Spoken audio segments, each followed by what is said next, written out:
or the food we eat. So how can we change that? We can basically use like a steel container for carrying our tiffins.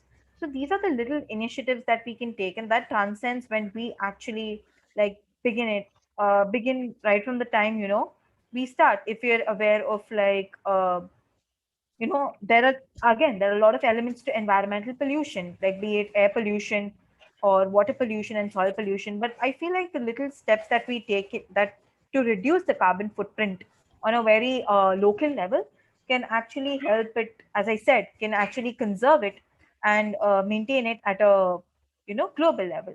So I believe that the little steps that we can take can actually lead to a better growth. Thank you. That's Okay, good. Any questions? Any questions to ask? Others? Prerna?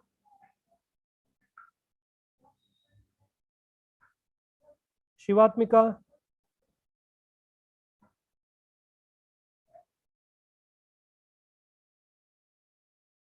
Okay, Gizel, you talked about thrifting.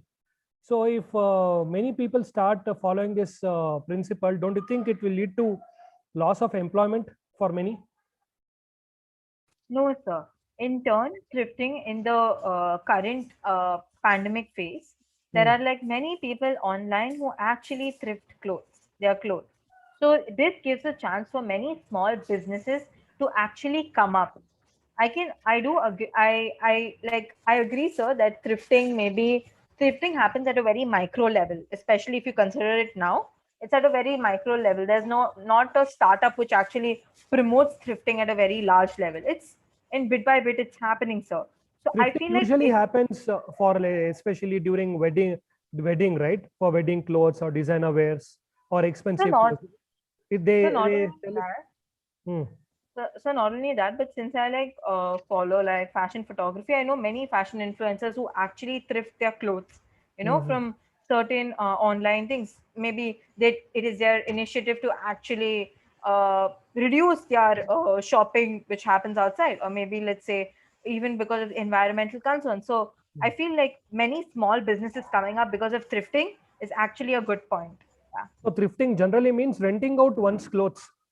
Not renting out, sir. Thrifting Hmm. means basically suppose like you have many clothes in your closet and you want to have a closet clearance, right? Yes, yes. So let's say you have that closet clearance, you Hmm. quote a price, let's say, which is Okay. usual to the price, which is a little lesser to the price that you buy. Suppose you bought something for like 1,500, right? Hmm. But you Hmm. will sell it at probably, let's say, 1,000 or 950, okay? Hmm. Hmm. And you will sell it to a person who's actually into thrift dealing. Like they will sell the clothes to someone, Hmm. so Hmm. they will take that cloth and sell it to someone, and that's how it actually like begins the chain of business. So that Hmm. is thrifting, sir.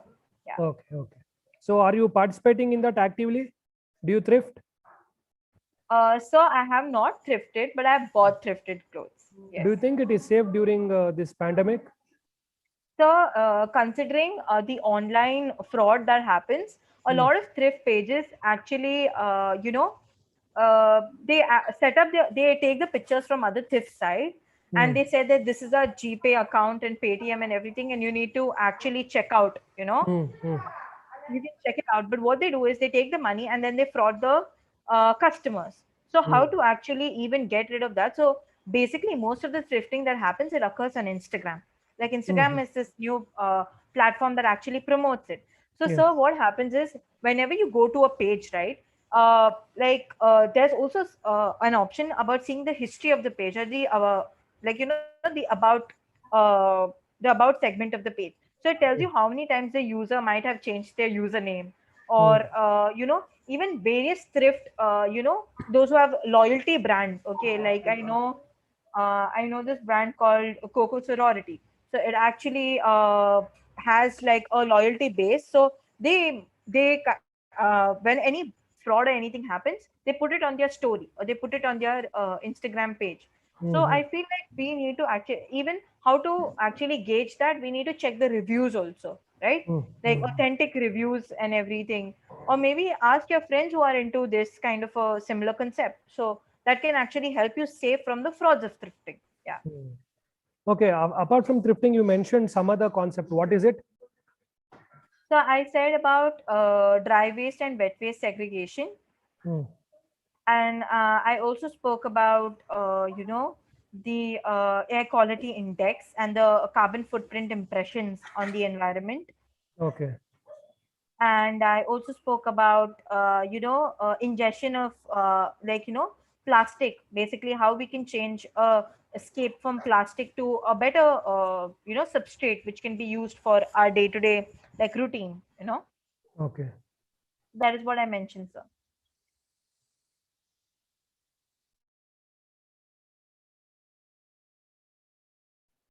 Okay. Okay. Good. So one suggestion is you in the concluding part you have to just sum it up.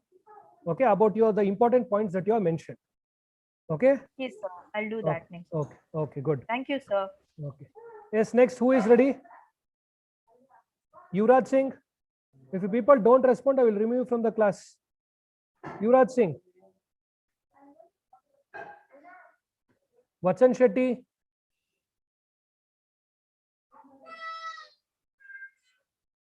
Rakshita.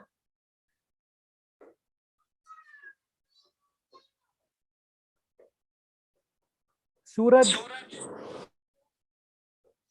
Present, sir. I'm not taking your attendance. Give your extempore speech. Sorry, sir. Start with your speech. So I'm not really sure. Why? I told you last class itself. Okay, talk on any topic of your choice.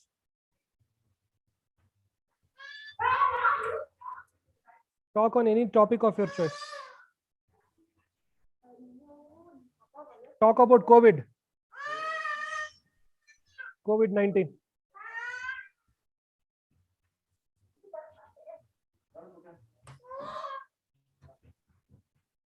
Quickly, Suraj. Yes, sir. Talk about COVID-19. What should I talk? COVID-19. Hmm?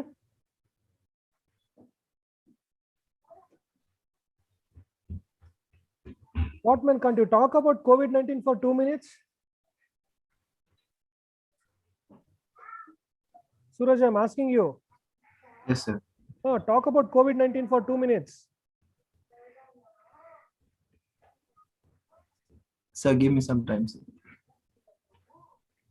How much time do you require?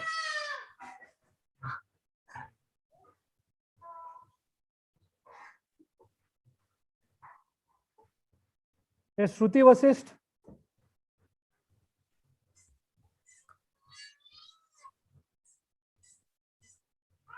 Yes, sir. Hmm. Are you ready with the topic? Yes, sir. I'm ready. I'm going to be talking about pizza.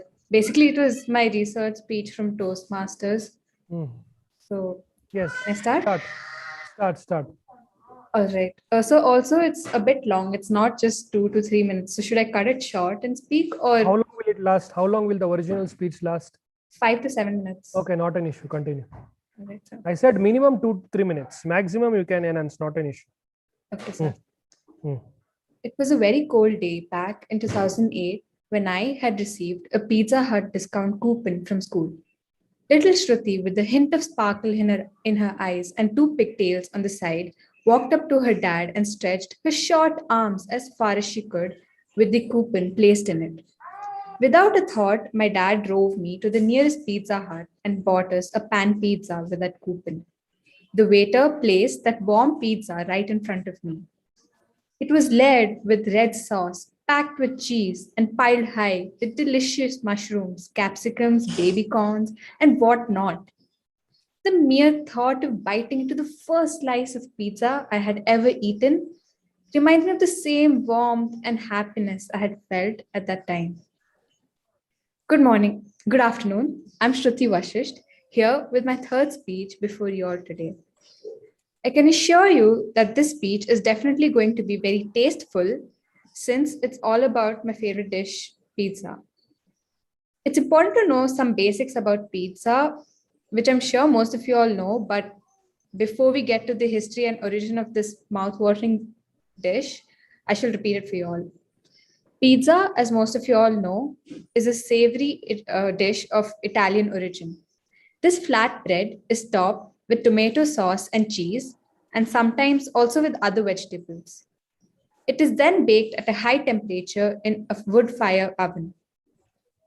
The amount of cheese, sauce, and toppings varies depending on the type of pizza. Some varieties of pizza are the Canadian pizza, Hawaiian pizza, Argentinian pizza, etc. They're generally named based on the place they originate from. The origin of pizza itself is thick with the cheese of history and the rich sauce of debate, and rich with the sauce of debate. One of the most direct ancestors of pizza is focaccia, which is literally just flatbread with some oil and toppings. It was just food for peasants till Esposito brought the cheese and sauce to pizza and raised it to food for rich. He was charged with making a special pizza for Queen Margherita. Did that ring a bell? Because in his efforts to make the dish royal, Esposito ended up crafting the Italian flag on the pizza. By flavoring it with basil, cheese, tomato, he created what would later be known as the Margherita pizza. This evolved into American pizza, which developed its own distinct flavor, like the New York pizza, which is topped with bright red pepperonis oozing with hot mozzarella cheese. Talking about Americans and pizza, according to a South Florida report, 350 slices of pizza are eaten each second in the US. Some other pizza researchers, yes, that is a thing, shows that currently there are 18,703 Pizza Huts around the world. So whether you like your pizza thin crusted, wood fired, no matter which way you slice it, the pizza is here to stay. Just keep the pineapples off them, please. Thank you. What did you say at the end? Pineapples off them, huh? Yes, sir, because I don't prefer eating pizza with pineapples on it. So, it's generally eaten, but I don't prefer it. So, yeah, that's why I added it. Okay, good. Yes, others, any questions? Any questions to Shruti? Next, Mayank, what about you? Are you ready? No, sir. Can I get some time? How much time, man? What are people doing? During the class started at 11:45. You have time till that time, since that time. Talk about any general topic. I had given you the option to choose your own topics. That also you have not done. On the spot also you have not ready. I have a speech ready. Can I go Yes, next? Surabhi, yes, proceed. Good. Proceed. Yes, sir. So, Whose name did I call now? Just now? Mayank, sir. Mayank, next is your turn. Okay, sir. Talk about any general topic. Yes, continue. yes, sir. So I'll be talking about something called the linchpin effect. So before I start, I'd like to ask everyone a question. Through emojis, could you tell me, maybe put a thumbs up if you've ever watched anime in your life, even once, or even know that anime exists? What's the question? If anyone has ever watched anime in their life. Watched anime? Yes, sir. What does it mean? So anime is sort of like a Japanese cartoon. Watched? Okay. Yes, sir. Watched anime. Okay. I heard it as watched. Okay. Watched anime. Okay. Okay. Continue. So we all know that anime originated from Japan. But what if I told you that you actually have Serbia to thank for its creation? It's time for a small history lesson, one that most textbooks don't have. Archduke Franz Ferdinand was the heir to the Austrian-Hungarian throne. On 28 June 1914, he was assassinated by a 19-year-old Serbian nationalist called Gavrilo Princip. This caused multiple European countries to take sides, and that was the beginning of what we now call World War I. World War I now led to the Treaty of Versailles being drawn up, and countries started proclaiming that it wasn't a fair treaty, and once again they took sides, and World War II happened. Now, this was a much bigger and far more destructive war, which led to Japan bombing Pearl Harbor, which in turn led to USA responding with the Hiroshima and Nagasaki bombings. The aftermath of this was severe, and also led to reorganization of something called the Japanese society, and to increase nationalist sentiments across the country, and also to provide a source of entertainment to the country in such grave times. Anime was created by this society, and the rest is, well, history. This is a perfect example of what economists call the linchpin effect. It is essentially a theory that for every major occurrence in this world, there is always a seemingly minute event, individual, or entity responsible for it all. It is named after a small pin that is inserted into an axle of any machinery that has a gear system. If you pull the pin out, the entire machine falls apart. Such linchpins are called X events. Economists use this theory to predict stock market trends. Intelligence analysts use it to figure out what minor international incident could be the X event that leads to a global collapse. And people like you and I probably use it to overthink how the way we answered our attendance weirdly could lead us to lose all our friends. But the linchpin effect can help us identify key causes of major events that change the course of world history and prevent us from making the same mistakes again. Take the economic downfall of 2008, for example. An Iceland branch of a British bank called Northern Rock closed down due to Iceland's financial debt crisis. This effect rippled to the UK, and Northern Rock was in even more financial trouble. Hearing this, everyday bankers feared that it might affect their banks too and started emptying their accounts.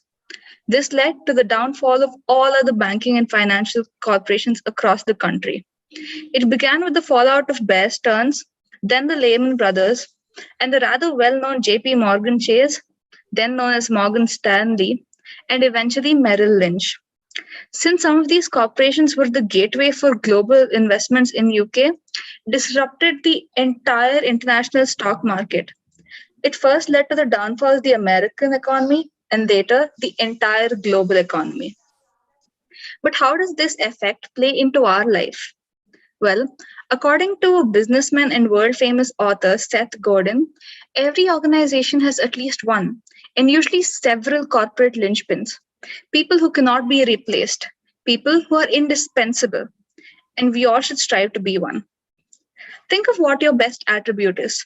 For some of you, it may be empathy.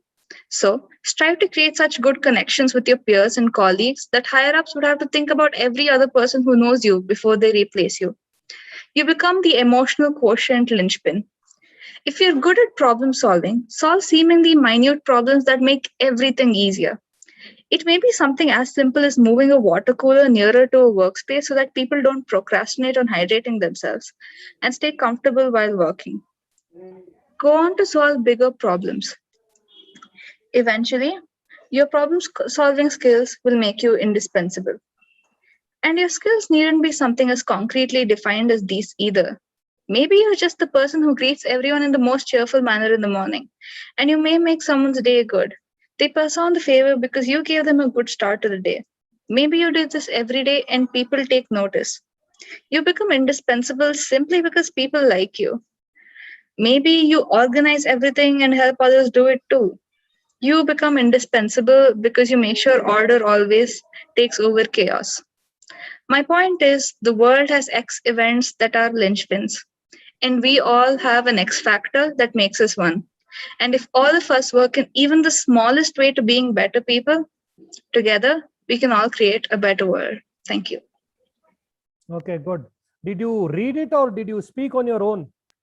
Sir, I'd prepared the speech for my research speech itself for Toastmasters, so I just sort of remembered that because it didn't Okay. happen a long time ago. Mm-hmm. Okay, extempore speech, you should always turn on your video and speak. Okay, only then it will be more effective. Okay. Yes, sir. Mayank, Yes, are you sir. ready? Turn on your video and speak. Sir, my net is bad. So if I turn on, I What, every day your net will be bad, is it? No, sir. This is the first time that you're asking me. Okay, speak. Okay. Good afternoon, everybody. Today I'm going to be talking about gaming. And this term is kind of futuristic right now. But to start off this speech, I'll be taking you back to 1950 when this phenomenon was at its baby steps.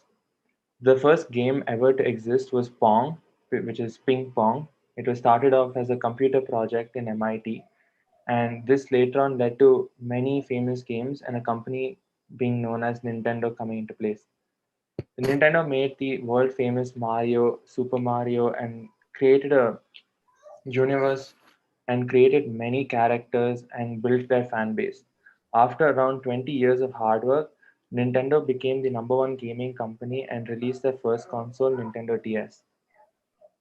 The second that the console was released, it went out of stock almost throughout the regions where it was sold. And that was the moment that everybody knew that gaming was going to be one of the most highest paying jobs in the future. Coming into today's world with pandemic coming into India, a lot of youngsters, whoever have had access to internet and a phone, have started off gaming. Uh, Around 30% of children these days, especially in India, started playing the mobile game PUBG and have become addicted to it ever since. What I want to talk about most in this speech is esports coming into domination. So esports started off with having 1,000 viewers, and now they are tallying up to the recent NBA finals of having more than 4 million viewers just watching one game. From streamers earning up to $100 a day, they currently earn more than $100,000 each and every day just through streaming their gameplay and creating content for their favorite viewers. Uh, this is a profession that anybody can follow, no matter what gender, age, or their community. That's also thank you. Okay, good.